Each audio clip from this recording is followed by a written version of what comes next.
Hi friends, welcome to my YouTube channel. ಎಲ್ಲರೂ ಹೇಗಿದ್ದೀರಾ? ಎಲ್ಲರೂ ಚೆನ್ನಾಗಿದ್ದೀರಾ ಅಂತ ಭಾವಿಸ್ತಿದ್ದೀನಿ. ನಾನು ಕೂಡ ತುಂಬಾ ಚೆನ್ನಾಗಿದ್ದೀನಿ. ನಾನಿವತ್ತೇನಿದು ಕಾರ್ಡ್ ತೋರಿಸ್ತಿದ್ದೀನಿ ಅಂತ ಅಂದ್ಕೊಂಡಿದ್ದೀರಾ? ಇಲ್ಲ, ನಾನಿವತ್ತು ಒಂದು ಬ್ಯೂಟಿಫುಲ್ ಆಗಿರೋ ಒಂದು ತುಂಬ ಚೆನ್ನಾಗಿರೋ ಒಂದು ದೇವಸ್ಥಾನಕ್ಕೆ ಕರ್ಕೊಂಡು ಹೋಗ್ತಾ ಇದ್ದೀನಿ. ಯಾವ ದೇವಸ್ಥಾನ ಅಂತ ನಾನು ಇವಾಗಲೇ ಹೇಳಲ್ಲ, ನೀವೇ ವಿಡಿಯೋ ಕೊನೆವರೆಗೂ ನೋಡಿ ಯಾವ ದೇವಸ್ಥಾನ ಅಂತ ಗೊತ್ತಾಗುತ್ತೆ.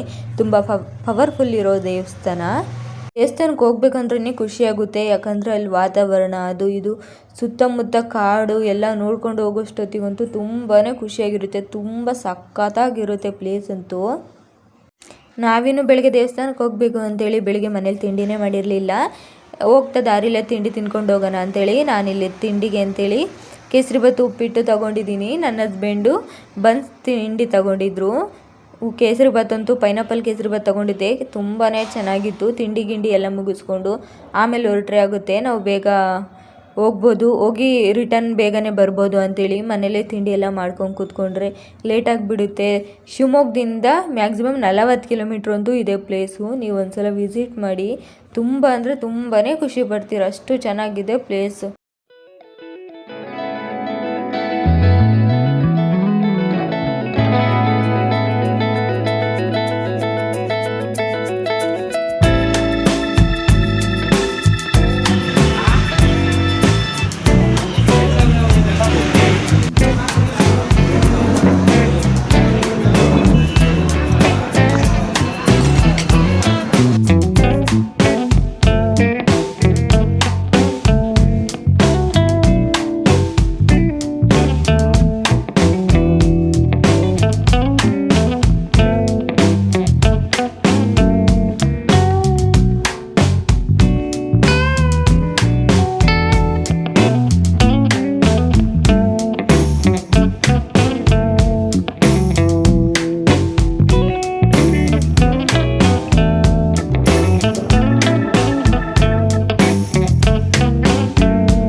ನೀವೇ ನೋಡಿದ್ರಲ್ಲ ಎಷ್ಟು ಕಾಡಿದೆ ಅಂತೇಳಿ. ಬೆಳಿಗ್ಗೆನೆ ಹೋಗ್ತಾ ಇರೋದಕ್ಕೆ ಅದಕ್ಕಂತೂ ಕಾಡು ನೋಡಿ ಫುಲ್ ಖುಷಿಯಾಗಿಬಿಡ್ತು. ವಾತಾವರಣ ಅಂತೂ ತುಂಬಾ ಚೆನ್ನಾಗಿದೆ. ಈ ಥರ ಪ್ಲೇಸಲ್ಲಿ ಹೋಗ್ಬೇಕಂದ್ರೆ ತುಂಬಾ ಇಷ್ಟ. ನಾವಿನ್ನೂ ಬಂದಿದ್ದು ಯಾವ ದೇವಸ್ಥಾನ ಅಂತ ನೋಡ್ತಿದ್ದೀರಾ? ಶಿವಮೊಗ್ಗದಲ್ಲೇ ಫೇಮಸ್ ಆಗಿರೋ ಅಣಗೆರೆ ಕಟ್ಟೆ ಅಂತೇಳಿ ದೇವಸ್ಥಾನ. ಈ ದೇವಸ್ಥಾನದ ಏನಪ್ಪ ಸ್ಪೆಷಾಲಿಟಿ ಅಂದರೆ, ಒಂದೇ ದೇವಸ್ಥಾನದಲ್ಲಿ 3 ದೇವರಿದ್ದಾವೆ. ಅದರಲ್ಲಿ 2 ಹಿಂದೂ ದೇವರು, ಒಂದು ಮುಸ್ಲಿಮ್ಸ್ ದೇವರು. ಹಿಂದೂ ದೇವರಂದರೆ ಒಂದು ಚೌಡೇಶ್ವರಿ, ಇನ್ನೊಂದು ಭೂತೇಶ್ವರ ಅಂತೇಳಿ. ಇನ್ನೊಂದು ಬಂದುಬಿಟ್ಟು ಮುಸ್ಲಿಮ್ಸು ಅಲ್ಲ. ಇಲ್ಲಿ ಬಂದಿರೋ ಜನ ಅಂತೂ ಹಿಂದೂ ಮುಸ್ಲಿಮ್ಸ್ ಯಾವುದೇ ಭೇದ ಭಾವ ಇಲ್ಲದೇ ಪೂಜೆ ಮಾಡ್ಕೊಂಡು ಹೋಗ್ತಾರೆ. ಕೆಟ್ಟದ್ದು ಫಾಲ್ಸ್ ಏನಪ್ಪ ಅಂದರೆ ಇಲ್ಲಿ ಮಾಟ ಮಂತ್ರ ಮಾಡಿಸ್ತಾರೆ, ಅದೇ ಫಾಲ್ಸ್ ಅಂದರೆ. ಯಾಕಂದರೆ ಒಬ್ಬರಿಗೆ ಇಲ್ಲಿ ನೋಡ್ತಾ ಇರ್ಬೋದು ನೀವು, ಮರಕ್ಕೆ ಎಷ್ಟು ಬೇಗ ಹೊಡೆದಿದ್ದಾರೆ, ಎಷ್ಟು ಚೀಟಿ ಮಾಡಿಸಿ ಹಾಕಿದ್ದಾರೆ ಅಂತೇಳಿ. ದೇವರು ಅಂದಮೇಲೆ ಕೆಟ್ಟದೇ ಮಾಡಿರಿ ಒಳ್ಳೆಯದೇ ಮಾಡಿರಿ ಅಂತ ಯಾವ ದೇವರು ಕೂಡ ಹೇಳಿಲ್ಲ. ಆದರೆ ಮನುಷ್ಯ ಮಾಡ್ಕೊಂಡಿರೋ ರೀತಿ ಇದು. ಒಬ್ಬರಿಗೆ ಕೆಟ್ಟದ್ದು ಬಯಸಬಾರ್ದು. ಹೇಳಬೇಕು ಅಂದರೆ ನಮ್ಮ ಕೈಲಿ ಒಬ್ರಿಗೆ ಒಳ್ಳೇದಾಗುತ್ತೋ ಇಲ್ಲೋ ಗೊತ್ತಿಲ್ಲ, ಆದರೆ ಕೆಟ್ಟದಂತೂ ಬಯಸಬಾರ್ದು. ಆದರೆ ಅದು ಇದು ಅಂತ ಏನಾದರೂ ಒಂಚೂರು ಜಗಳ ಆಯಿತು, ಅದು ಎಲ್ಲ ತಗೊಂಬಂದು ಮಾಟ ಮಂತ್ರ ಮಾಡಿಸಿ ರಿವೆಂಜ್ ಎಲ್ಲ ತೀರಿಸ್ಕೊತಾರೆ. ನೀವು ನೋಡ್ತಾನೆ ಇರ್ಬೋದು ಎಷ್ಟು ಇದಿದೆ ಅಂತೇಳಿ. ನಾವು ಕೂಡ ಬಂದಿದ್ದು ಮಾಟ ಮಂತ್ರ ಮಾಡ್ಸೋಕ್ಕೆ ಅಂತ ಅಂದ್ಕೊಬೇಡಿ. ಈ ದೇವಸ್ಥಾನ ನಾನು ನೋಡಿರಲಿಲ್ಲ, ತುಂಬ ದಿನದಿಂದ ಹೋಗಬೇಕು ಹೇಗಿದೆ. ಒಂದೇ ದೇವಸ್ಥಾನದಲ್ಲಿ ಹಿಂದೂ ಮುಸ್ಲಿಮ್ಸ್ ಎಲ್ಲ ಒಟ್ಟಿಗೆ ಸೇರಿ ಪೂಜೆ ಮಾಡ್ತಾರೆ, ಒಂದೇ ದೇವಸ್ಥಾನದಲ್ಲಿ ಇರ್ತಾರೆ ಅಂದ ತಕ್ಷಣ ಕೇಳೋದಕ್ಕೆ ಶಾಕ್ ಆಯಿತು. ಅದಕ್ಕೆ ನಾನು ಕೂಡ ನೋಡಬೇಕು ಅಂತ ಕ್ಯೂರಿಯಾಸಿಟಿಯಿಂದ ಬಂದೆ. ಇವಾಗ ಬಂದಿದ್ದೀವಪ್ಪ ಅಂದಮೇಲೆ ಪೂಜೆ ಮಾಡಿಸ್ಲಿಲ್ದಂಗೆ ಹೋಗೋಕ್ಕಾಗುತ್ತಾ? ಅದಕ್ಕೆ ನಾನು ಕೂಡ ದೇವಸ್ಥಾನಕ್ಕೆ ಅಣುಕ ಎಲ್ಲ ತಗೊಂಬಂದು ಪೂಜೆ ಮಾಡ್ತಾಯಿದ್ದೀನಿ. ನೀವೇ ನೋಡ್ತಿರ್ಬೋದು ಇಲ್ಲಿ ಒಂದು ಮುಸ್ಲಿಮ್ಸ್ ಹೆಣ್ಮಕ್ಳು ಹಿಂದೂ ದೇವರಿಗೇನೆ ಊದುಬತ್ತಿ ಕೂಡ ಹಚ್ಚಿಟ್ಟು ದೇವರಿಗೂ ಕೂಡ ಮುಡಿಸ್ತಾ ಇದ್ದಾರೆ. ಈ ಥರ ನೋಡಿದಾಗ ತುಂಬಾನೇ ಖುಷಿಯಾಗುತ್ತೆ. ಯಾಕಂದರೆ ಒಂದೇ ದೇವಸ್ಥಾನದಲ್ಲಿ ಹಿಂದೂ ಮುಸ್ಲಿಂ ಒಟ್ಟಿಗೆ ಇದ್ದು ಹಿಂದೂ ದೇವರಿಗೆ ಮುಸ್ಲಿಮ್ಸ್ ಪೂಜೆ ಮಾಡೋದು, ಮುಸ್ಲಿಮ್ಸ್ ದೇವರಿಗೆ ಹಿಂದೂ ಜನ ಪೂಜೆ ಮಾಡಿಸೋದು ಅಂದರೆ ತುಂಬಾ ಖುಷಿಯಾಗುತ್ತೆ. ಯಾವುದೇ ಜಾತಿ ಭೇದ ಭಾವ ಅಂತ ಇಲ್ಲದೇ ಈ ದೇವಸ್ಥಾನದಲ್ಲಿ ಎಲ್ಲರೂ ಒಟ್ಟಿಗೆ ಸೇರಿ ಇರ್ತಾರೆ. ತುಂಬ ಜನ ಇದ್ದಾರೆ. ಇವತ್ತು ನಾವು ಹೋಗಿದ್ದು ಸೋಮವಾರ ಆಗಿರೋದ್ರಿಂದ ಅಷ್ಟೊಂದು ಜನ ಇರಲಿಲ್ಲ. ಇನ್ನು ಮಂಗಳವಾರ, ಹುಣ್ಣಿಮೆ, ಅಮಾವಾಸ್ಯೆಗಂತೂ ತುಂಬಾ ಜನ ಇರ್ತಾರೆ. ಕಾಲಿಡೋದು ರಶ್ಶು ಅಂದರೆ ರಶ್ ಇರುತ್ತಂತೆ ಇಲ್ಲೇ ಇರೋರು ಹೇಳಿದರು. ಆಮೇಲೆ ನಾವು ಕೂಡ ಪೂಜೆ ಮುಗಿಸ್ಕೊಂಡು ಇಲ್ಲೇ ಒಂದು ಕರು ಕೂಡ ಇತ್ತು, ಅದು ಕೂಡ ಬಾಳೆಹಣ್ಣು ತಿನ್ನಿಸಿ ನಂತರ ಶಿವಮೊಗ್ಗಕ್ಕೆ ಹೋಗೋದಕ್ಕೆ ಹೊರಟ್ವಿ. ಹೋಗೋ ದಾರಿಯಲ್ಲಿ ಜ್ಯೂಸ್ ಕೂಡ ಕುಡ್ಕೊಂಡು ಎಡಿರ್ತೇವೆ. ಎಡಿ ಹಿಡಿಯನಾ?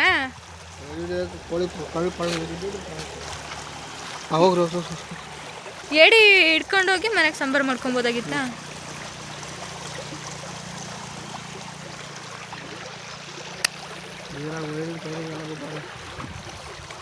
ಆಟ ಆಡೋಕ್ಕೆ ಚೆನ್ನಾಗಿರ್ತದೆ ನೋಡಿ ನೀರು.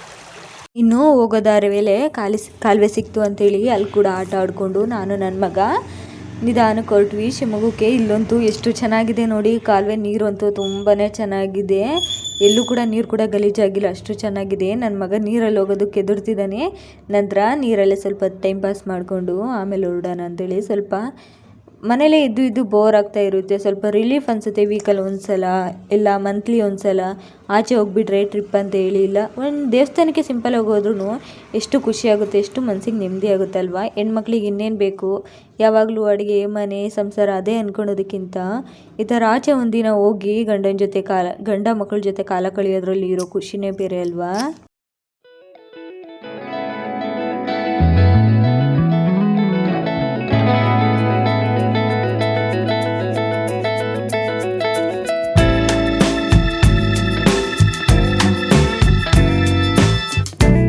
ಇನ್ನು ನಾವಲ್ಲಿಂದ ರಿಟರ್ನ್ ಶಿವಮೊಗ್ಗಕ್ಕೆ ಬಂದಾದಮೇಲೆ ಕೃಷಿ ಮತ್ತು ಕೈಗಾರಿಕಾ ಮೇಳ ಅಂತ ನಡೀತಿದೆ ಅಂತ ಗೊತ್ತಾಯಿತು ಶಿವಮೊಗ್ಗದಲ್ಲಿ. ಇದು ಸ್ಟಾರ್ಟಾಗಿ 4 ದಿನ ಆಗೇ ಬಿಟ್ಟಿತ್ತು. ಆದರೆ ನಾವು ಲಾಸ್ಟ್ ದಿನ ಬಂದ್ವಿ. ಇಲ್ಲೇನಪ್ಪ ಅಂದರೆ ಕೃಷಿ ಮತ್ತು ತೋಟಗಾರಿಕೆ ಸಂಬಂಧಪಟ್ಟು ಎಲ್ಲ ನೀವು ನೋಡ್ತಾ ಇರ್ಬೋದು, ಎಲ್ಲ ಸಂಬಂಧಪಟ್ಟಿರೋ ವಸ್ತುಗಳೇ ಇರೋದು. ಇದು ರೈತರು ಹುಲ್ಲು ಕೊಯ್ಯೋದಕ್ಕೆ ತೋಟಕ್ಕೆ ಹೋಗ್ತಾರಲ್ಲ, ಅವಾಗ ಬೈಕ್ ಹೊಡ್ಕೊಂಡು ಹಿಂದೆ ಹುಲ್ಲು ಹಿಡ್ಕೊಂಬರೋದಕ್ಕಂತಲೇ ಜಾಗ ಕೂಡ ಮಾಡಿದ್ದಾರೆ. ನೀವು ನೋಡ್ತಾ ಇರ್ಬೋದು, ಇವೆಲ್ಲ ತೋಟದಲ್ಲಿ ಕೆಲಸ ಮಾಡೋವಂಥ ಮಿಷಿನ್ಗಳು. ಪ್ರತಿಯೊಂದು ಮಿಷಿನು ಇತ್ತು, ರೈತರಿಗೆ ಸಂಬಂಧಪಟ್ಟಿರೋ ಹಾಗೆ ಈಸಿ ಆಗಿರೋ ಹಾಗೆ ಎಲ್ಲ ಕೂಡ ಇತ್ತು. ನಮಗೆ ಹೋಗಿ ತುಂಬಾ ಖುಷಿ ಆಯಿತು. ಹೇಳ್ಬೇಕಂದ್ರೆ ಈ ಥರ ಎಲ್ಲ ಇದ್ದಾವೆ ಅಂತೇಳಿ ನನಗೆ ಇವತ್ತೇ ಗೊತ್ತಾಗಿದ್ದು. ಅಷ್ಟೊಂದು ಚೆನ್ನಾಗಿದ್ವು. ಇದಷ್ಟೇ ಅಲ್ಲ, ಇನ್ನೂ ನೀವು ನೋಡ್ಬೋದು, ಇನ್ನೂ ತುಂಬಾ ಇದ್ದಾವೆ.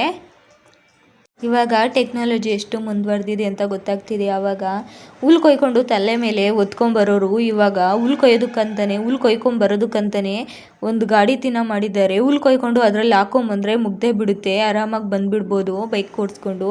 ಈಗ ನೋಡ್ಬೋದು, ಇವೆಲ್ಲ ತೋಟದಲ್ಲಿ ಕೆಲಸ ಮಾಡೋವಂಥವ್ರಿಗೆ ಸಂಬಂಧಪಟ್ಟಿರೋವು ಎಲ್ಲಂತೂ ತುಂಬಾ ಚೆನ್ನಾಗಿದ್ದಾವೆ. ಮತ್ತು ನರ್ಸರಿ ಕೂಡ ಇತ್ತು, ತುಂಬಾ ನರ್ಸರಿ ಇದ್ವು. ನಾವು ಅದರಲ್ಲಿ ಜಾಸ್ತಿ ನೋಡಲಿಲ್ಲ, ಸ್ವಲ್ಪ ಅಷ್ಟೇ ನೋಡೋಕ್ಕಾಯ್ತು. ಯಾಕಂದರೆ 1 ಅವರ್ ತಿರುಗಿದ್ರು ಸಮೇತ ಇನ್ನೂ ನೋಡಬೇಕು ಅನಿಸಿತ್ತು, ಅಷ್ಟು ಚೆನ್ನಾಗಿತ್ತು.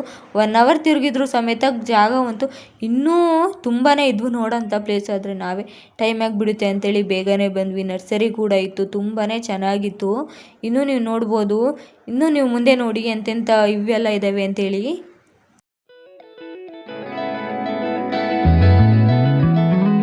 ಇವೆಲ್ಲ ಪ್ಲ್ಯಾಂಟ್ಸ್ ಹಾಕ್ತಾರಲ್ಲ ಆ ಥರದವು. ಇಲ್ಲಿ ನೋಡಿ ಎಷ್ಟು ಚೆನ್ನಾಗಿದೆ, ಹಾಲು ಕರಿಯಂಥವು. ಇವಾಗ ಹಸುಗೆ ಹಾಲು ಕರೀತಾರಲ್ಲ ಆ ಥರ ಡೈರೆಕ್ಟ್ ಮಿಷಿನೇ ಬಂದುಬಿಟ್ಟಿದೆ. ಅದರೊಳಗೆ ಮಿಷಿನ್ ಹಾಕ್ಬಿಟ್ಟು ಹಾಲು ಕರಿಯೋದಕ್ಕೆ ಪೈಪ್ ಕನೆಕ್ಟ್ ಮಾಡಿಬಿಟ್ಟು ಮಾಡಿಬಿಟ್ರೆ ಸೀದಾ ಕ್ಯಾನ್ ಒಳಗೆ ಹಾಲು ಬಂದುಬಿಡುತ್ತಂತೆ. ಅಷ್ಟು ಚೆನ್ನಾಗಿದೆ. ಇವೆಲ್ಲ ಟಿಲ್ಲರ್ ಮಿಷಿನ್ಗಳು. ಇವೆಲ್ಲ ತೋಟದಲ್ಲಿ ಕೆಲಸ ಮಾಡೋರಿಗೆ ತುಂಬಾ ಈಸಿ ಆಗುತ್ತೆ. ಮತ್ತು ಹೆಣ್ಮಕ್ಳಿಗೆ ಅಂತೇಳಿ ತುಂಬಾ ಇಟ್ಟಿದ್ರು. ಇಲ್ಲಿ ನೋಡ್ತಿರ್ಬೋದು, ಸರ ಎಷ್ಟು ಚೆನ್ನಾಗಿದೆ, ತುಂಬ ಯೂನಿಕ್ ಕಲೆಕ್ಷನ್ ಕೂಡ ಇದೆ. ತುಂಬಾ ಚೆನ್ನಾಗಿತ್ತು, ತುಂಬಾ ಇಷ್ಟ ಆಯಿತು. ಆದರೆ ನಾನು ಏನು ತಗೊಳ್ಲಿಲ್ಲ, ಸುಮ್ಮನೆ ಬಂದುಬಿಟ್ಟೆ. ಅಂದರೆ ಇಷ್ಟೆಲ್ಲ ನೋಡೋಕಿದ್ರೂ ಏನು ತಗೊಳ್ಲಿಲ್ಲ ಅಂತ ಅನ್ಕೊಬೋದು. ಆದರೆ ಪಾಪು ಬೇರೆ ಇದ್ನಲ್ಲ, ಸ್ವಲ್ಪ ಕಿರಿಕಿರಿ ಮಾಡ್ತಾಯಿದ್ದ. ನಾವು ಹೋಗಿದ್ದೆ ಮಧ್ಯಾಹ್ನ ಬಿಸಿಲಲ್ಲಿ ಹೋಗಿದ್ವಾ, ತುಂಬ ಕಿರಿಕಿರಿ ಮಾಡ್ತಿದ್ದ ಅಂತೇಳಿ ಅರ್ಜೆಂಟಲ್ಲಿ ನಾವು ಕೂಡ ನೋಡ್ಕೊಂಬಂದ್ಬಿಟ್ವಿ. ನೀವು ನೋಡ್ತಾ ಇರ್ಬೋದು, ಜೋಳ ಎಷ್ಟು ಚೆನ್ನಾಗಿದಾವಲ್ವಾ. 512 ಅಂತ ಬರುತ್ತೆ, TL 512 ಅಂತ ಬರುತ್ತೆ, TL 768 ಅಂತ ಬರುತ್ತೆ, 701 ಅಂತ ಬರುತ್ತೆ. ರೈತರಿಗೆ ಏನಾಯ್ತಂದರೆ ಹಿಂದು ಕಳೆಯೋದ್ರಿಂದ ಈಗ ಇಳುವರಿ ತೂಕ ಚೆನ್ನಾಗಿ ಸೈಜ್ ಚೆನ್ನಾಗಿರುತ್ತೆ, ರೈತರು ಅನುಕೂಲ ಆಗುತ್ತೆ. ಥ್ಯಾಂಕ್ ಯು ಅಣ್ಣ, ಥ್ಯಾಂಕ್ ಯು. ತುಂಬ ಸೀಡ್ಸ್ ಕೂಡ ಇದ್ವು, ನೋಡ್ತಿರ್ಬೋದು ಇಲ್ಲಿ. ಇದು ನಾವು ಡೈರೆ ಹೂವು ಅಂತೀವಿ, ಎಷ್ಟು ಕಲರ್ ಆಗಿದ್ದಾವೆ. ತುಂಬ ಸೀಡ್ಸ್ ಇದ್ವು, ತರಕಾರಿ ಸೀಡ್ಸ್ ಆಗಿರ್ಬೋದು, ಫ್ಲವರ್ ಸೀಡ್ಸ್ ಆಗಿರ್ಬೋದು, ತುಂಬಾ ಇದ್ವು. ನನಗಂತೂ ಫ್ಲವರ್ ನೋಡಿದ ತಕ್ಷಣ ತಗೊಳ್ಳೋಣ ಅನ್ನಿಸ್ತಾರೆ, ನಮ್ಮ ಹಸ್ಬೆಂಡ್ ಕೊಡಿಸ್ಲಿಲ್ಲ ಅಂತೇಳಿ ಸುಮ್ಮನೆ ಬಂದೆ. ಫ್ಲವರ್ಸು ಅಷ್ಟೇ ತುಂಬಾ ಚೆನ್ನಾಗಿದ್ವು, ನೀವು ನೋಡ್ತಿರ್ಬೋದು. ಸ್ಯಾರಿ ಆಗಿರ್ಬೋದು, ಹೆಣ್ಮಕ್ಳು ಡ್ರೆಸ್ ಆಗಿರ್ಬೋದು, ಇದೆಲ್ಲ ಸ್ಯಾರಿ ಕಲೆಕ್ಷನು. ಈ ಕಡೆ ಚೂಡಿ ಕಲೆಕ್ಷನ್ ಕೂಡ ಇತ್ತು, ಹೆಣ್ಮಕ್ಳಿಗೆ ಅಂತಲೇ ಚೂಡಿದಾರ್ ಇದೆಲ್ಲ ಮನೆಗೆ ಬೇಕಾಗಿರೋ ಐಟಮ್ ಎಲ್ಲ ಇತ್ತು. ಇದು ನೋಡ್ತಿರ್ಬೋದು ನೀವು, ಗೊಂಬೆ ಎಷ್ಟು ಚೆನ್ನಾಗಿದಾವಲ್ವಾ, ಒಂಥರ ಆಟ ಆಡೋದಕ್ಕಂತೂ ತುಂಬಾ ಚೆನ್ನಾಗಿದ್ದಾವೆ. ಇದು ಬಂದುಬಿಟ್ಟು ಕೈ ಮಸಾಜ್ ಮಾಡ್ಕೊಳೋಂಥ ಮಿಷಿನು, ಅವ್ರು ಹೇಗೆ ಮಾಡೋದಂತ ತೋರಿಸ್ತಾ ಇದ್ರು. ಇದು 3D ಫೋಟೋ, ಇವು ಚೆನ್ನಾಗಿದ್ವು, ತುಂಬಾ ಚೆನ್ನಾಗಿದ್ವು ಕಲೆಕ್ಷನ್ಸ್ ಎಲ್ಲ ನೋಡೋದಕ್ಕೆ, ನೀವು ನೋಡ್ತಾ ಇರ್ಬೋದು.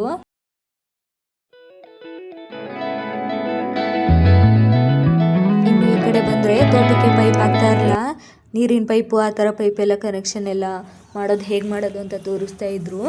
ಈ ಕಡೆ ಬಂದರೆ ಈ ಕಡೆ ಡ್ರಮ್ ಎಲ್ಲ ತೂತಾಗಿ ಬಿದ್ದರೆ ನಾವು ಸುಮ್ಮನೆ ವೇಸ್ಟ್ ಆಯಿತು ಅಂತೇಳಿ ಬಿಸಾಕಿ ಬೀಳ್ತೀವಲ್ಲ, ಬದಲು ಈ ಥರದೊಂದು ತೊಗೊಂಡ್ರೆ ತುಂಬಾ ಯೂಸ್ ಆಗುತ್ತೆ. ಅದೇನಿಲ್ಲ, ಮೇಣದ ಬತ್ತಿ ಥರನೇ ಕ್ಯಾಂಡಲಲ್ಲಿ ಸುಟ್ಟು ಅದನ್ನ ಹಚ್ಚಿದ್ರೆ ನೀರು ಕೂಡ ಇದಾಗಲ್ಲ. ಈ ಕಡೆ ನೋಡ್ತಿರ್ಬೋದು, ಇವು ಆಯುರ್ವೇದಕ್ಕೆ ಸಂಬಂಧಪಟ್ಟಿರೋವಂತೆ. ಚಕ್ಕೆ, ಬೇರು ತುಂಬಾನೇ ಇವು ಹೆಸರು ಕೂಡ ನಂಗೆ ಗೊತ್ತಿಲ್ಲ, ನಾನು ಕೇಳಲಿಲ್ಲ, ಲೇಟಾಗಿ ಬಿಡುತ್ತೆ ಅಂತೇಳಿ. ಇಲ್ಲಿ ನೋಡ್ತಾ ಇರ್ಬೋದು, ರೈತರ ಥರನೇ, ರೈತರು ತೋಟದಲ್ಲಿ ಗುಡಿಸಲು ಥರ ಹಾಕೊಂಡಿರ್ತಾರಲ್ಲ ಆ ಥರನೇ ತುಂಬಾ ಚೆನ್ನಾಗಿದೆ. ನಂತರ ಇಲ್ಲಿ ಅವಾರ್ಡ್ ಫಂಕ್ಷನ್ ಕೂಡ ನಡೀತಿತ್ತು, ಮೇಳದಲ್ಲೇ ನಡೀತಾ ಇತ್ತು ಫಂಕ್ಷನ್ ಕೂಡ, ಅವಾರ್ಡ್ ಫಂಕ್ಷನ್ ಕೂಡ. ಅದನ್ನು ಕೂಡ ನೋಡಿಕೊಂಡು ನಂತರ ಈ ಕಡೆ ಗೋಡಂಬಿನ ಹೇಗೆ ತೆಗಿತಾರೆ, ಗೋಡಂಬಿಯಲ್ಲಿ ಯಾವ ವೆರೈಟಿ ಇದ್ದಾವೆ ಅಂತೇಳಿ ಎಲ್ಲ ನೋಡ್ತಾ ಇದ್ವಿ. ತುಂಬಾ ವೆರೈಟಿ ಇದ್ದಾವೆ. ಗೋಡಂಬಿ ಅಂತೂ ಗೋಡಂಬಿ ಎಣ್ಣೆ, ಗೋಡಂಬಿ ಉಪ್ಪಿನಕಾಯಿ, ಏನೇನೋ ಇದು ನೀವು ನೋಡ್ತಾ ಇರ್ಬೋದು. ಎಷ್ಟು ಕಲೆಕ್ಷನ್ಸ್ ಇದಾವೆ ಗೊತ್ತಾ, ತುಂಬಾ ಇದ್ವು. ಅದರಲ್ಲಿ ಏನೇನು ಮಾಡ್ತಾರಪ್ಪ ಅಂತ ನನಗೆ ಗೊತ್ತಾಗಲಿಲ್ಲ, ಅಷ್ಟೊಂದು ಥರ ಇದ್ವು.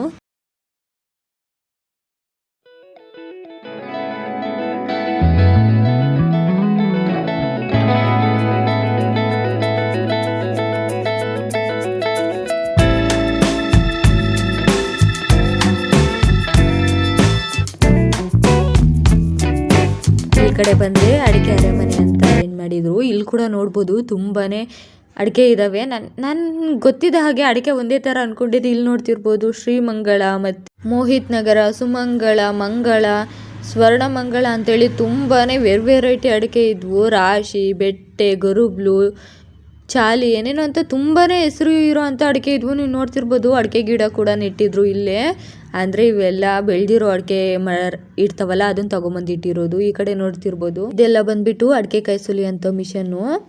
ಅಡಿಕೆ ಕಾಯಿ ಬೇಯಿಸೋದು ಹೇಗೆ ಅಂತೇಳಿ ಇದೆಲ್ಲ ವಿವರಣೆ ಮಾಡಿದ್ದಾರೆ. ನಂತರ ಅಡಿಕೆ ಸಿಪ್ಪೆ ಇರುತ್ತಲ್ಲ, ಅಡಿಕೆ ಸಿಪ್ಪೆ ವೇಸ್ಟ್, ಕೆಲವರು ಅಡಿಕೆ ಸಿಪ್ಪೆನ ಅಡಿಕೆ ಬೇಯಿಸೋದಕ್ಕೆ ಅಂತಲೇ ಬಳಸ್ಕೊತಾರೆ. ಈ ಕಡೆ ಅಡಿಕೆ ಸಿಪ್ಪೆನ ಗೊಬ್ಬರ ಹೇಗೆ ಮಾಡೋದು ಅಂತಲೂ ತೋರಿಸ್ಕೊಟ್ಟಿದ್ದಾರೆ. ಇಲ್ಲಿ ನೋಡ್ತಿದ್ದೀರಲ್ಲ, ಇದು ಗೊಬ್ಬರ. ಮತ್ತು ಈ ಕಡೆ ಬಂದುಬಿಟ್ರೆ ಇನ್ನೂ ಯಾವ್ಯಾವ ವೆರೈಟಿ ಅಡಿಕೆ ಇದ್ದಾವೆ ಅಂತ ನೋಡ್ಬೋದು. ಸುಮಾರು ಒಂದು 20-30 ಥರ ಅಂತೂ ಅಡಿಕೆ ಇದ್ದೇ ಇದ್ವು. ನಾನಂತೂ ಬರೀ ಒಂದೇ ಥರ ಅಡಿಕೆ ಅಥವಾ ಮಲೆನಾಡು ಅಡಿಕೆ ಇರ್ತಾವಲ್ಲ ಆ ಥರ ಅಡಿಕೆ ಅಷ್ಟೇ ಅಂದ್ಕೊಂಡಿದ್ದೆ. ಈ ಕಡೆ ಸಾಗರ ಸ್ಥಳೀಯ ಅಂತೇಳಿ, ಮಂಗಳ, ಸುಮಂಗಳ ಅಂತೇಳಿ, ಸ್ವರ್ಣಮಂಗಳ ಅಂತೇಳಿ ತುಂಬಾ ವೆರೈಟಿ ಅಡಿಕೆ ಇದ್ವು. ನೋಡೋಕ್ಕಂತೂ ಹೋಗಿದ್ದಕ್ಕೂ ಕೂಡ ತುಂಬಾ ಪ್ರಯೋಜನ ಆಯಿತು, ಇಷ್ಟೆಲ್ಲ ನೋಡೋದಕ್ಕೆ ಸಿಕ್ತು ಅಂತೇಳಿ. ಈ ಕಡೆ ಇದು ಬಂದುಬಿಟ್ಟು ಗರ್ಬಲ್ ತೆಗಿಯೋ ಮಿಷಿನು.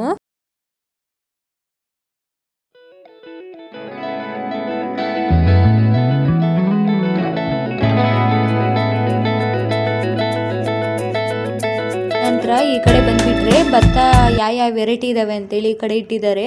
ನೀವು ನೋಡ್ತಾ ಇರ್ಬೋದು, ಇಲ್ಲಿಂದ ಹಿಡಿದು ಫಸ್ಟ್ ಸ್ಟಾರ್ಟಿಂಗಿಂದ ಹಿಡಿದು ಕೊನೆವರೆಗೂ ನೋಡಿ ಎಷ್ಟು ವೆರೈಟಿಯ ಭತ್ತ ಇದ್ದಾವೆ ಅಂತೇಳಿ. ನನಗಂತೂ ಎಣ್ಸೋಕ್ಕೆ ಆಗಲಿಲ್ಲ, ಅಷ್ಟು ಥರ ಭತ್ತ ಇದ್ದಾವೆ. ನಾನು ನಿಜವಾಗ್ಲೂ ಇಷ್ಟು ಥರ ಭತ್ತ, ಇಷ್ಟು ಥರ ಅಕ್ಕಿ ಇದ್ದಾವೆ ಅಂತ ನಾನು ಅಂದ್ಕೊಂಡಿರಲಿಲ್ಲ. ಅಷ್ಟು ಥರ ಭತ್ತ ಇದ್ದಾವೆ. ಒಂದು ಮ್ಯಾಕ್ಸಿಮಮ್ ಒಂದು 100-200 ಇರ್ಬೋದೇನಪ್ಪ, ಅಷ್ಟು ಥರ ಭತ್ತ ಇದ್ವು. ಯಪ್ಪ, ನನಗಂತೂ ನೋಡಿ ಒಂದೇ ಸಲ ಶಾಕು. ಇಷ್ಟೆಲ್ಲ ಚಂಪಾಕಲಿ ಇಷ್ಟೆಲ್ಲ ಥರ ಇರ್ತಾವ. ಮೈಸೂರು ಮಲ್ಲಿಗೆ ಅಂತೆ, BCT ಅಂತೆ, ನಂತರ ದೊಡ್ಡಿಗ ಅಂತ ಈ ಥರ ಎಲ್ಲ ಇವೆಲ್ಲ ಭತ್ತ ಇದಾವ ಅಂತ ನನಗೆ ಒಂಥರ ಶಾಕ್ ಆಗಿಬಿಡ್ತು. ಭತ್ತ ನೋಡಿದ ತಕ್ಷಣ ಏನು ಇವೆಲ್ಲ ಒಂದೇ ಥರ ಇದ್ದಾವಲ್ಲಪ್ಪ ಭತ್ತ ಅನ್ನಿಸ್ತು. ಅಕ್ಕಿ ನೋಡ್ತಿರ್ಬೋದು, ಕುಮದ ಅಂತಲೂ ಅಕ್ಕಿ ಇದೆಯಂತೆ, ಬಂಗಾರು ಗುಂಡು ಅಂತಲೂ ಅಕ್ಕಿ ಇದೆಯಂತೆ, ನಂತರ ಇದು ಯಾವುದೋ ಕರಂಗರಾವ್ ಅಂತೆ, ಆ ಥರನೂ ಅಕ್ಕಿ ಇದಾವೆ ಅಂತ ಒಂದೇ ಸಲ ಶಾಕ್ ಆಗಿಬಿಡ್ತು. ನನಗಂತೂ ನೋಡಿದ ತಕ್ಷಣ ತುಂಬಾ ಖುಷಿ ಆಯಿತು. ಇಷ್ಟೆಲ್ಲ ವೆರೈಟಿ ಇದ್ದಾವೆ. ನಮಗೆ ನೋಡ್ರೆ ರೇಷನ್ ಅಕ್ಕಿ, ಇನ್ನೊಂದು ಜೀರಾ ರೈಸ್, ಇನ್ನೊಂದು ಬಾಸುಮತಿ ರೈಸ್ ಅಷ್ಟೇ ಅಲ್ಪ ಗೊತ್ತಿರೋದು. ನಂಗೆ ಇಷ್ಟೆಲ್ಲ ಗೊತ್ತಿರಲಿಲ್ಲ ಅಂತ ಅನ್ನಿಸ್ತು. ಈ ಕಡೆ ನೋಡ್ತಿರ್ಬೋದು ಅದು ಯಾವುದೋ ಸಾಮೆ ಅಂತೆ, ಜೀರಿಗೆ ಸಣ್ಣ ಅಂತ ಇವೆಲ್ಲ ರೈಸ್ ಅಂತೆ. ಮತ್ತು ಇದು ಬರಗು ಅಂತೆ. ಇದು ನನಗೆ ಗೊತ್ತು, ಅಂದರೆ ಇದು ಸಜ್ಜೆ ಅಂತಾರಲ್ಲ, ಇದು ನನಗೆ ಗೊತ್ತು, ಇದು ನೋಡಿದ್ದೀನಿ. ಅದು ಬಿಟ್ಟು ಇನ್ನು ಉಳಿದಿರೋ ಯಾವೂ ನನಗೆ ಗೊತ್ತಿರಲಿಲ್ಲ. ಈ ಕಡೆ ಈ ಜಾರಲ್ಲೆಲ್ಲ ಇದ್ದಾವಲ್ಲ ಇವೆಲ್ಲ ರಾಗಿ ಅಂತೆ. ರಾಗಿಲೂ ಇಷ್ಟು ವೆರೈಟಿ ಇದ್ದಾವೆ ಅಂತ ನನಗೂ ಗೊತ್ತಿರಲಿಲ್ಲ. ರಾಗಿಲಿ ಸ್ವಲ್ಪ ಒಂಥರ ವೆರೈಟಿ ಇದೆ ಅಂತ ಅಷ್ಟೇ ಅಂದ್ಕೊಂಡಿದ್ದೆ. ಇಲ್ಲಿ ಜಾರಲ್ಲಿ ಇರೋವೆಲ್ಲ ನೀವು ನೋಡ್ತಿರೋವೆಲ್ಲ ರಾಗಿನೇ. ಈ ಕಡೆ ಬಂದುಬಿಟ್ಟು ಹಿಂಡಿ ಅಂತೆ, ಅಂದರೆ ಇವಾಗ ಕೊಬ್ಬರಿ ಇರುತ್ತಲ್ಲ, ಕೊಬ್ಬರಿ ಎಣ್ಣೆ ತೆಗ್ದಾದ್ಮೇಲೆ ಗಟ್ಟಿಗೆ ಸಿಪ್ಪೆ ಬರುತ್ತಲ್ಲ, ಅದು ಹಿಂಡಿ ಅಂತಾರೆ. ಆ ಥರ ಹಿಂಡಿ ಎಲ್ಲ ಇದ್ವು. ಈ ಕಡೆ ದಶಗವ್ಯ ಅಂತೆ, ಅಂದರೆ ನನಗೆ ಏನು ಕರೆಕ್ಟಾಗಿ ಗೊತ್ತಾಗಲಿಲ್ಲ. ಬೀಜಾಮೃತ ಇವೇನೇನೋ ಇದ್ವು, ಅಂದರೆ ಅಷ್ಟು ನಂಗೆ ಕರೆಕ್ಟಾಗಿ ಗೊತ್ತಾಗಲಿಲ್ಲ. ಈ ಕಡೆ ಜೈವಿಕ ಗೊಬ್ಬರ ಸಮೇತ ಮಾಡ್ತಾಯಿದ್ರು ತೋಟದಲ್ಲಿ. ಕೆಮಿಕಲ್ ಹಾಕ್ಬಾರ್ದು, ನ್ಯಾಚುರಲ್ ಆಗಿರೋ ಗೊಬ್ಬರ ಹಾಕಬೇಕು ಅಂತೇಳಿ ಅವು ಕೂಡ ಇರ್ಬೋದು. ನಂತರ ಈ ಕಡೆ ಬಾಳೆ ನೋಡಿದೆ. ಬಾಳೆಯಲ್ಲೂ ಇಷ್ಟೊಂದು ಥರ ಇದ್ದಾವೆ ಅಂತ ನನಗೂ ಹಂಗೆ ಅನ್ನಿಸ್ತು. ನೋಡ್ತಿರ್ಬೋದು ಮಟ್ಟಿ ಅಂತೆ, ಯಾವುದೋ ಮೈಸೂರಂತೆ, ಇದು ಯಾವ ಥರ ವೆರೈಟಿ ಇದ್ದಾವಪ್ಪ ಅಂತೇಳಿ ನನಗೆ ಒಂಥರ ಶಾಕ್ ಆಗಿಬಿಡ್ತು. ಇಷ್ಟೊಂದು ಥರ ಎಲ್ಲ ಇದ್ದಾವ ಅಂತೇಳಿ.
ಹೊಗೆ ಸೊಪ್ಪು, ತಂಬಾಕಂತಲ್ಲ, ತಂಬಾಕು ಇದು ಎಲೆ ಅಂತ ಇಷ್ಟು ದೊಡ್ಡದಾಗಿರುತ್ತೆ ಅಂತ ಎಲೆ.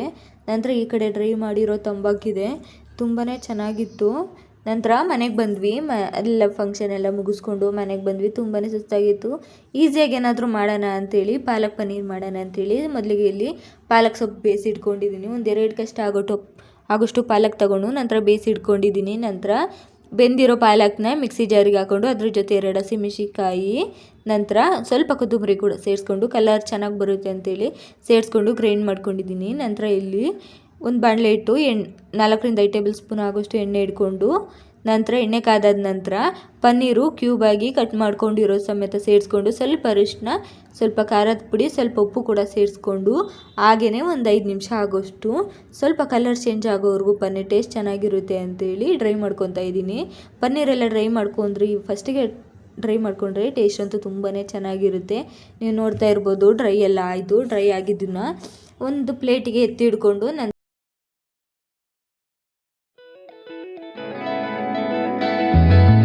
ಅದೇ ಬಾಣಲಿಗೆ 4ರಿಂದ 5 ಟೇಬಲ್ ಸ್ಪೂನ್ ಆಗೋಷ್ಟು ಎಣ್ಣೆ ಕೂಡ ಸೇರಿಸ್ಕೊಂಡು, ಒಂದು 4 ಟೇಬಲ್ ಸ್ಪೂನ್ ಆಗೋಷ್ಟು ತುಪ್ಪ ಕೂಡ ಸೇರಿಸ್ಕೊಂಡು, ತುಪ್ಪ ಎಣ್ಣೆ ಕಾದ ನಂತರ ಒಂದು ಪೀಸ್ ಚಕ್ಕೆ, ಒಂದು ಏಲಕ್ಕಿ ಕೂಡ ಸೇರಿಸ್ಕೊಂಡು, ನಂತರ ಒಂದು ಈರುಳ್ಳಿ ಸಣ್ಣದಾಗಿ ಹೆಚ್ಚಿಟ್ಕೊಂಡಿರೋದು ಕೂಡ ಸೇರಿಸ್ಕೊಂಡು, ಈರುಳ್ಳಿ ಕಲರ್ ಚೇಂಜ್ ಆಗೋವರೆಗೂ ಬಾಡಿಸ್ಕೊಬೇಕು. ಒಂಚೂರು ಕಲರ್ ಬ್ರೌನ್ ಆಗೋವರೆಗೂ ಬಾಡಿಸ್ಕೊಂಡು, ನಂತರ 1 ಟೇಬಲ್ ಸ್ಪೂನ್ ಆಗೋಷ್ಟು ಶುಂಠಿ ಬೆಳ್ಳುಳ್ಳಿ ಪೇಸ್ಟ್ ಕೂಡ ಸೇರಿಸ್ಕೊಂಡು, ಹಸಿ ವಾಸನೆ ಹೋಗೋವರೆಗೂ ಬಾಡಿಸ್ಕೊಂಡ್ರೆ ಸಾಕಾಗುತ್ತೆ. ನಾನು ಮೊದಲಿಗೆ ಒಂದು ಟೊಮೊಟೊನ ಮಿಕ್ಸಿ ಮಾಡ್ಕೊಂಡು ಇಟ್ಕೊಂಡಿದ್ದೆ. ನಂತರ ಟೊಮೊಟೊ ಪೇಸ್ಟ್ ಕೂಡ ಸೇರಿಸ್ಕೊಂಡು ಹಸಿ ವಾಸನೆ ಹೋಗೋವರೆಗೂ ನೀಟಾಗಿ ಒಂದು ಸಲ ಕೈ ಆಡಿಸ್ಕೊಬೇಕು. ನೀವು ನೋಡ್ತಾ ಇರ್ಬೋದು ಇವಾಗ ಎಣ್ಣೆ ಬಿಡ್ತಾ ಇದೆ. ಈ ಹಂತದಲ್ಲೇ 1 ಟೇಬಲ್ ಸ್ಪೂನ್ ಆಗೋಷ್ಟು ಖಾರದ ಪುಡಿ, 1 ಟೇಬಲ್ ಸ್ಪೂನ್ ಆಗೋಷ್ಟು ಧನಿಯಾ ಪುಡಿ, 1 ಟೇಬಲ್ ಸ್ಪೂನ್ ಆಗೋಷ್ಟು ಜೀರಿಗೆ ಪುಡಿ, 1 ಟೇಬಲ್ ಸ್ಪೂನ್ ಆಗೋಷ್ಟು ಮಸಾಲ ಕೂಡ ಸೇರಿಸ್ಕೊಂಡಿದ್ದೀನಿ. ನಂತರ 1 ಟೇಬಲ್ ಸ್ಪೂನ್ ಆಗೋಷ್ಟು ಉಪ್ಪು ಕೂಡ ಸೇರಿಸ್ಕೊಂಡು ನೀಟಾಗಿ ಒಂದ್ಸಲ ಕೈ ಆಡಿಸ್ಕೊಬೇಕು. ಇವಾಗ ಗಟ್ಟಿಯಾಗಿದೆ ಇದೆಲ್ಲ ಮಸಾಲೆ ಕೂಡ. ನಂತರ ನಾವು ಆವಾಗಲೇ ಪಾಲಕ್ನ ಮಿಕ್ಸಿ ಮಾಡಿ ಇಟ್ಕೊಂಡಿದ್ದೀನಿ ನಾನು, ಅದನ್ನು ಕೂಡ ಸೇರಿಸ್ಕೊಂಡು ಪಾಲಕ್ ಸೊಪ್ಪನ್ನ ತುಂಬ ಸ್ಮೂತಾಗಿ ಪೇಸ್ಟ್ ಮಾಡ್ಕೊಬೇಕು. ತುಂಬ ಸ್ಮೂತಾಗಿ ಪೇಸ್ಟ್ ಮಾಡ್ಕೊಂಡ್ರೇ ಟೇಸ್ಟ್ ತುಂಬ ಚೆನ್ನಾಗಿ ಬರೋದು, ಇಲ್ಲಾಂದರೆ ಚೆನ್ನಾಗಾಗಲ್ಲ. ನಂತರ ಪಾಲಕ್ ಸೊಪ್ಪಿನ ನೀರೇ ಇತ್ತು, ಅದನ್ನು ಕೂಡ ಸಮೇತ ಸೇರಿಸ್ಕೊಂಡು ನೀಟಾಗಿ ಒಂದ್ಸಲ ಕೈ ಆಡಿಸ್ಕೊತಾ ಇದ್ದೀನಿ. ಕೈ ಆಡಿಸ್ಕೊಂಡು ನೀಟಾಗಿ ಒಂದ್ಸಲ ಕುದಿಯೋಕ್ಕೆ ಇಟ್ಕೊಂಡಿದ್ದೀನಿ. ಒಂದು ತಟ್ಟೆ ಕೂಡ ಮುಚ್ಚಿಟ್ಕೊಂಡು ಒಂದು 10 ನಿಮಿಷ ನೀಟಾಗಿ ಕುದಿಸ್ಕೊತಾ ಇದ್ದೀನಿ. ನಂತರ ಕುದ್ದಿದ್ದಾಗಿದ ನಂತರ ಪ್ಲೇಟ್ದಾಗ ನೋಡ್ತಾ ಇರ್ಬೋದು ನೀವೇ ಎಷ್ಟು ಚೆನ್ನಾಗಿ ಕುದೀತಾ ಇದೆ ಅಂತೇಳಿ. ಕುದ್ದಿದ್ದಾಗಿದೆ. ನಂತರ ಇದಕ್ಕೇನೆ ರುಚಿ ನೋಡ್ಕೊಂಡು ನಂತರ ಆವಾಗಲೇ ಫ್ರೈ ಮಾಡಿರೋ ಪನ್ನೀರ್ ಕೂಡ ಸೇರಿಸ್ಕೊಂಡು ನೀಟಾಗಿ ಒಂದ್ಸಲ ಕೈ ಆಡಿಸ್ಕೊತಾ ಇದ್ದೀನಿ.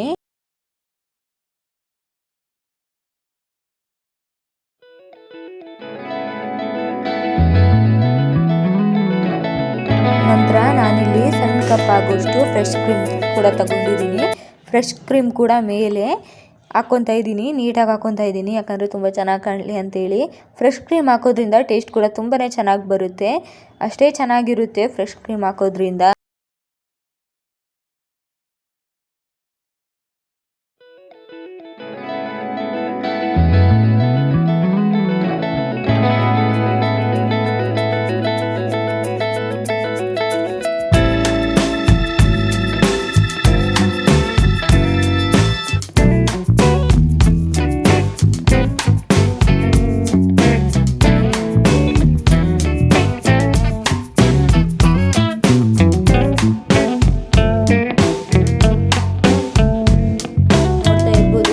ಪಾಲಕ್ ಪನ್ನೀರ್ ಎಲ್ಲ ನೀಟಾಗಿ ಕುದ್ದಿದೆ. ಒಂದ್ಸಲ ಕೈ ಆಡಿಸ್ಕೊತಾ ಇದ್ದೀನಿ. ಎಷ್ಟು ಕಲರ್ಫುಲ್ಲಾಗಿ ಎಷ್ಟು ಚೆನ್ನಾಗಿ ಬಂದಿದೆ. ಪನ್ನೀರ್ ಕೂಡ ಅಷ್ಟೇ ಚೆನ್ನಾಗಿ ಬೆಂದಿದೆ, ಫುಲ್ ಸ್ಮೂತಾಗಿದೆ.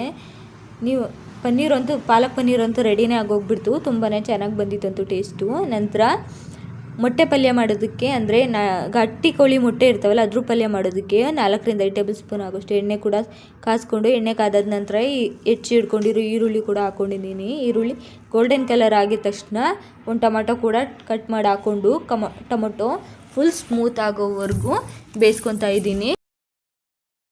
ನಾರ್ಮಲ್ ಮೊಟ್ಟೆ ಕೊಡೋ ಟೇಸ್ಟಿಗಿಂತ ಈ ಥರ ಗಟ್ಟಿ ಕೋಳಿಯಲ್ಲಿ ಇರುತ್ತಲ್ಲ, ಹೊಟ್ಟೆಲೇ ಇರುತ್ತಲ್ಲ ಮೊಟ್ಟೆ, ಆ ಥರ ಅಂತೂ ಟೇಸ್ಟ್ ಅಂತೂ ತುಂಬಾ ಚೆನ್ನಾಗಿ ಕೊಡುತ್ತೆ. ನಂತರ 1 ಟೇಬಲ್ ಸ್ಪೂನ್ ಆಗೋಷ್ಟು ಶುಂಠಿ ಬೆಳ್ಳುಳ್ಳಿ ಪೇಸ್ಟ್ ಕೂಡ ಸೇರಿಸ್ಕೊಂಡು ಹಸಿ ವಾಸನೆ ಹೋಗೋವರೆಗೂ ನೀಟಾಗಿ ಕೈ ಆಡಿಸ್ಕೊತಾ ಇದ್ದೀನಿ.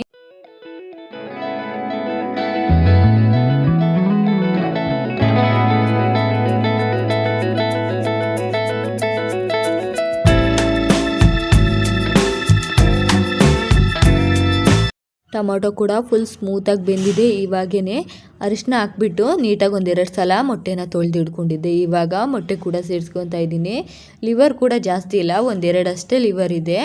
ಮೊಟ್ಟೆ ಅಂತೂ ತುಂಬಾ ಜಾಸ್ತಿ ಇತ್ತು. ಮೊಟ್ಟೆ ಕೂಡ ಸೇರಿಸ್ಕೊಂಡು ನೀಟಾಗಿ ಒಂದ್ಸಲ ಕೈ ಆಡಿಸ್ಕೊತಾ ಇದ್ದೀನಿ. ಜಾಸ್ತಿನೂ ಕೈ ಆಡಿಸ್ಕೊಬೇಡಿ, ಮೊಟ್ಟೆ ಎಲ್ಲ ಹೊಡೆದೋಗ್ಬಿಡುತ್ತೆ. ಸ್ಮೂತಾಗಿ 1-2 ಸಲ ಕೈ ಆಡಿಸ್ಕೊಂಡ್ಬಿಟ್ರೆ ಆಗಿಬಿಡುತ್ತೆ. ನಂತರ ಒಂದು ಪ್ಲೇಟ್ ಮುಚ್ಚಿಟ್ಬಿಟ್ಟು ಒಂದು 10 ನಿಮಿಷ ಬೇಯಿಸ್ಕೊತಾ ಇದ್ದೀನಿ. 10 ನಿಮಿಷ ಬೇಯಿಸ್ಕೊಂಡಿದ್ದ ನಂತರ ನೋಡ್ತಿರ್ಬೋದು, ಈ ಥರ ಕುದಿಯೆಲ್ಲ ಕುದ್ಮೇಲೆ ಈ ಥರ ಮೊಟ್ಟೆ ಈ ಥರ ಕಲರ್ ಚೇಂಜ್ ಆಗಿದೆ. ಇವಾಗಲೇ ಇನ್ನೊಂದ್ಸಲ ನೀಟಾಗಿ ಕೈ ಆಡಿಸ್ಕೊಂಡು ಮೊಟ್ಟೆಲ್ಲ ಎಲ್ಲ ಉಡಿಲಿಲ್ದಂಗೆ ನೀಟಾಗಿ ಸ್ಮೂತಾಗಿ ಒಂದ್ಸಲ ಕೈ ಆಡಿಸ್ಕೊಂಡಿದ್ದೀನಿ. ನಂತರ ಅರ್ಧ ಟೇಬಲ್ ಸ್ಪೂನ್ ಆಗೋಷ್ಟು ಅರಿಶಿನ, ಅರ್ಧ ಟೇಬಲ್ ಸ್ಪೂನ್ ಆಗೋಷ್ಟು ಖಾರದ ಪುಡಿ, ಅರ್ಧ ಟೇಬಲ್ ಸ್ಪೂನ್ ಆಗೋಷ್ಟು ಧನಿಯಾ ಪುಡಿ, ಅರ್ಧ ಟೇಬಲ್ ಸ್ಪೂನ್ ಆಗೋಷ್ಟು ಪೆಪ್ಪರ್ ಪೌಡ್ರು, ನಂತರ ಗರಂ ಮಸಾಲ ಕೂಡ ಸೇರಿಸ್ಕೊಂಡು, ನಂತರ ಚಿಕನ್ ಮಸಾಲ ಕೂಡ 1 ಸ್ಪೂನ್ ಆಗೋಷ್ಟು ಸೇರಿಸ್ಕೊಂಡಿದ್ದೀನಿ. ನಂತರ ಇದಕ್ಕೇ 1 ಟೇಬಲ್ ಸ್ಪೂನ್ ಆಗೋಷ್ಟು ಉಪ್ಪು ಕೂಡ ಸೇರಿಸ್ಕೊಂಡು ನೀಟಾಗಿ ಎಲ್ಲೂ ಕೂಡ ಮೊಟ್ಟೆ ಉಡಿದಿರೋ ಹಾಗೆ ಇನ್ನೊಂದು ಸಲ ಅಡ್ಜಸ್ಟ್ ಮಾಡಿಕೊಂಡು 1 ಲೋಟ ಆಗೋಷ್ಟು, ಸಣ್ಣ ಲೋಟ ಆಗೋಷ್ಟು ನೀರು ಕೂಡ ಸೇರಿಸ್ಕೊತಾ ಇದ್ದೀನಿ. ಇದೆಲ್ಲ ಸೇರಿಸ್ಕೊಂಡಿದ್ದ ನಂತರ ನೀಟಾಗಿ ಮೊಟ್ಟೆ ಕೂಡ ಉಡಿಲಿಲ್ದಂಗೆ ಮಸಾಲೆ ಎಲ್ಲ ಹತ್ತೋ ಹಾಗೆ ಎಲ್ಲ ಅಡ್ಜಸ್ಟ್ ಮಾಡ್ಕೊತಾ ಇದ್ದೀನಿ. ತೀರಾ ಕಲಿಸ್ಲೇಬಾರ್ದು, ಯಾಕಂದರೆ ಮೊಟ್ಟೆ ಬೆಂದಿದೆಯಲ್ಲ ಸ್ವಲ್ಪ ಹೊಡೆದೋಗ್ಬಿಡುತ್ತೆ ಅಂತೇಳಿ ಹಾಗೆ ಒಂದು ಸಲ ಕೈ ಆಡಿಸ್ಕೊಂಡು ನಂತರ ಒಂದು ಪ್ಲೇಟ್ ಮುಚ್ಚಿಟ್ಬಿಟ್ರೆ ಆಗಿಬಿಡುತ್ತೆ.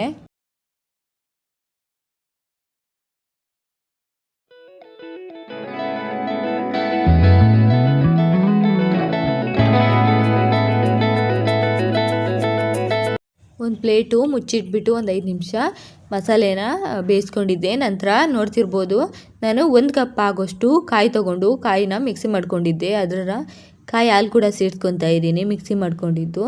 ಈ ಥರ ಕಾಯಿ ಹಾಲು ಸೇರಿಸೋದ್ರಿಂದ ಟೇಸ್ಟ್ ಕೂಡ ತುಂಬಾ ಚೆನ್ನಾಗಿ ಬರುತ್ತೆ.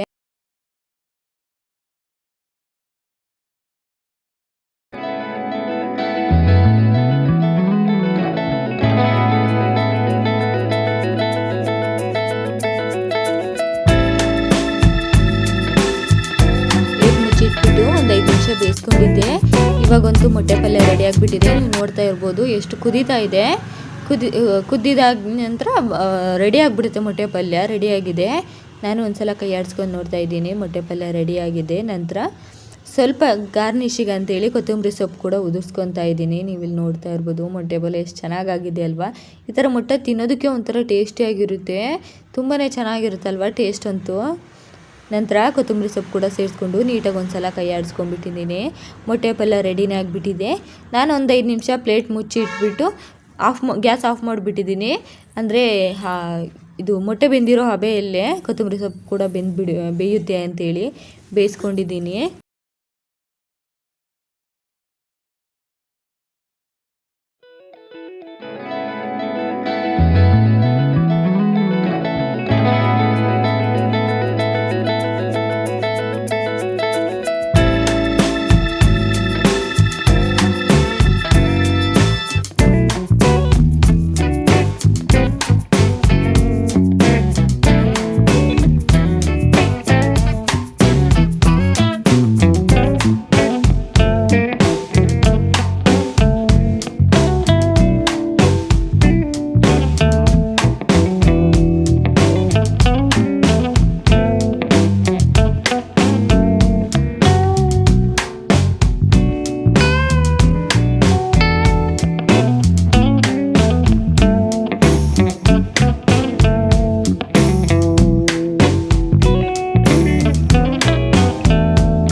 ಬಿಟ್ಟಿದೆ. ಇದಕ್ಕೆ ಕಾಂಬಿನೇಷನ್ ಅಂತೇಳಿ ಚಪಾತಿ ಕೂಡ ಮಾಡ್ಕೊತಾ ಇದ್ದೆ.